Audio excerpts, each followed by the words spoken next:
देश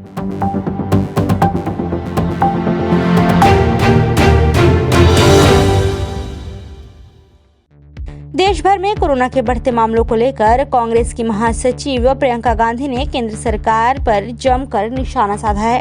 उन्होंने कहा कि देश में कोरोना की दूसरी लहर के बाद सरकार की प्रतिक्रिया बेहद निराशाजनक रही है। उन्होंने कहा कि यह समय पीएम के लिए प्रचार अभियान चलाने का नहीं, बल्कि लोगों की आंखों के आंसू पोंछने और नागरिकों को घातक वायरस से बचाने का समय है। उन्होंने प्रधानमंत्री नरेंद्र मोदी से पूछा कि क्या ये राजनीतिक रैलियों में हंसने का समय है। आज भी चुनाव प्रचार में व्यस्त हैं, स्टेज पे जाकर हंस रहे हैं। यही बात जहां से भी रिपोर्ट आ रही है, लोग रो रहे हैं, लोग चिल्ला रहे हैं, चीख रहे हैं। जैसे आपने कहा कि हमारी मदद करिए, कहीं ना कहीं से हमें दवाइयां दिलवाइए, ऑक्सीजन दिलवाइए, बेड दिलवाइए, और आप बड़ी बड़ी रैलियों में जाकर हंस रहे हैं। हंस कैसे सकते हैं?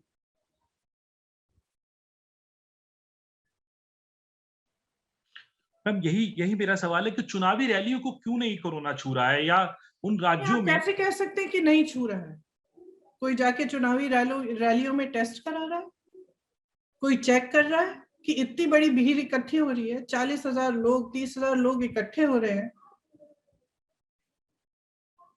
आपने अभी तक नहीं किया, अब तो करिए, अब तो रोकिए। जब ये संक्रमण इतना बढ़ गया है, आप यूपी के आंकड़े देखिए, 4 तारीख या 5 तारीख से 16 तारीख तक 7 गुना संक्रमण बढ़े हैं। तो इसी तरह से पूरे देश में बढ़ रहे हैं, और जब इतना बढ़ रहा है तब तो रुक जाइए ना। प्रियंका गांधी ने कहा कि भारत की ऑक्सीजन के लिए उत्पादन क्षमता दुनिया में सबसे बड़ी है, फिर कमी क्यों है। प्रियंका ने कहा कि सीरो सर्वे ने पहले ही संकेत दे दिया था कि दूसरी लहर आने वाली है, फिर इसे नजरअंदाज क्यों किया गया। उन्होंने कहा कि यह सरकार आईएसआई से बात कर सकती है, लेकिन विपक्ष से नहीं। ये सरकार आईएसआई से बात कर सकती है। दुबई में इनका वार्तालाप चल रहा है आईएसआई के साथ। विपक्ष के नेताओं से बात नहीं कर सकती? जब विपक्ष के नेता सिर्फ कंस्ट्रक्टिव सजेशंस दे रहे हैं, आज मैं नहीं समझती कि एक भी ऐसा विपक्ष का नेता है जो कंस्ट्रक्टिव और पॉजिटिव तरह से इनको सुझाव नहीं दे रहा। और सब कह रहे हैं, सब राजनीतिक पार्टियां कह रही हैं, हम साथ हैं आपके, हम सरकार के साथ हैं, हम देश के साथ हैं, हम मदद करना चाहते हैं, इस महामारी का सामना हमें इकट्ठे करना है। तो ये डेमोक्रेसी आपने कहा, लोकतंत्र है। लोकतंत्र में चर्चा से ही काम आगे बढ़ता है। लोकतंत्र में कभी कभी आलोचना भी सुननी पड़ती है, और खास तौर से ऐसे मौके पर जब पूरा देश इतनी बुरी परिस्थितियों से गुजर रहा है, ऐसे मौके पर ये तू मैं किसी को शोभा नहीं देता, किसी को।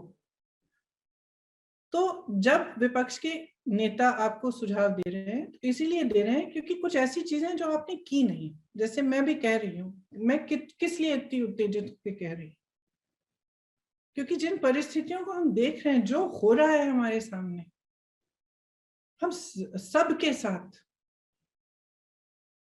इस महामारी ने किसी को नहीं छोड़ा है, सब हम देख रहे हैं।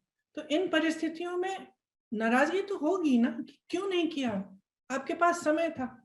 पूर्व प्रधानमंत्री जी मनमोहन सिंह जी इस देश के 10 सालों के लिए प्रधानमंत्री रहे। पूरा देश जानता है कि कितने डिग्निफाइड इंसान हैं और कितनी उनको सरकार चलाना आता है, और एक विजनरी हैं। अगर वो आपको सुझाव दे रहे हैं इस समय, जबकि देश इतनी बड़ी महामारी से जूझ रहा है, इतना बड़ा संकट है हमारे सामने, अगर वो सुझाव दे रहे हैं तो उस सुझाव को उसी डिग्निटी के साथ, उसी ग्रेस के साथ लीजिए जिस तरह से उसको वो सुझाव दिया जा रहा है। गौरतलब है कि देश में कोरोना वायरस के दैनिक मामलों ने दुनिया के सभी रिकॉर्ड तोड़ दिए हैं। भारत ने कोरोना के दैनिक मामलों में अमेरिका को भी पीछे छोड़ दिया है। वर्ल्डोमीटर की माने तो देश में पिछले 24 घंटे में कोरोना वायरस के 3,15,000 से ज्यादा मामले सामने आए हैं और 2,000 से ज्यादा लोगों की मौत हुई है।